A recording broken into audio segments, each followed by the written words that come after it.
Good morning. Welcome again to Morning Devotions. Thank you again for our time together. All day today, we're going to continue with the decisions and sacrifice necessary for entrepreneurship. We started this on Friday night. We're finishing it up today. Those of you that want special prayer, you're going to plan to start a business this year, we're going to ask that you come down to the front.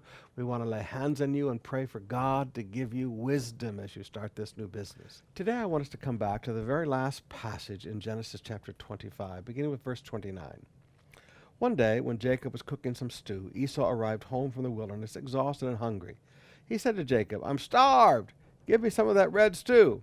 This is how Esau got his other name, Edom, which means red. Evidently, he really liked this lentil stew. "All right," Jacob replied, "but trade me your rights as firstborn son." "Look, I'm dying of starvation," Esau said. "What good is my birthright to me now?"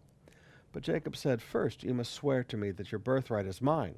So Jacob swore an oath, thereby selling all his rights as firstborn to his brother Jacob. Then Jacob gave Esau some bread and lentil stew. Esau ate the meal, then got up and left. He showed contempt for his rights as firstborn.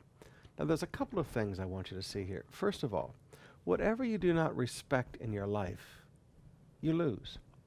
I looked at a young man the other day, and he was taking some money out of his pocket, and money was just wadded up in his pocket like pieces of trash paper.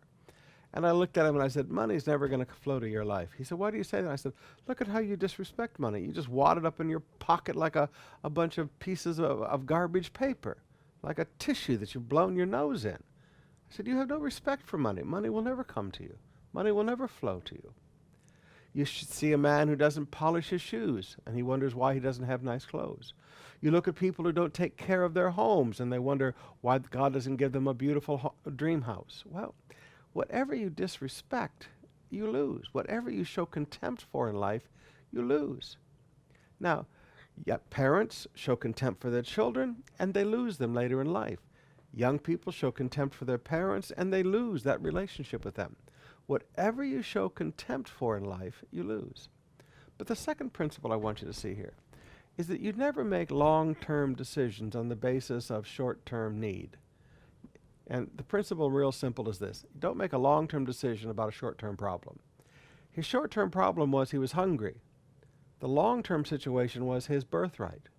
So he traded short-term gain for long-term loss.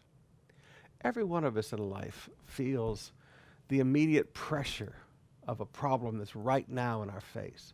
And it's really easy to trade something in the future to solve that pressure that's right now in your face. This is what he did. And look at all that he lost. Never trade short-term gain for long-term loss. It's always better to lose in the short term. Go hungry. You're not going to starve to death in one meal. And keep the long-term blessing.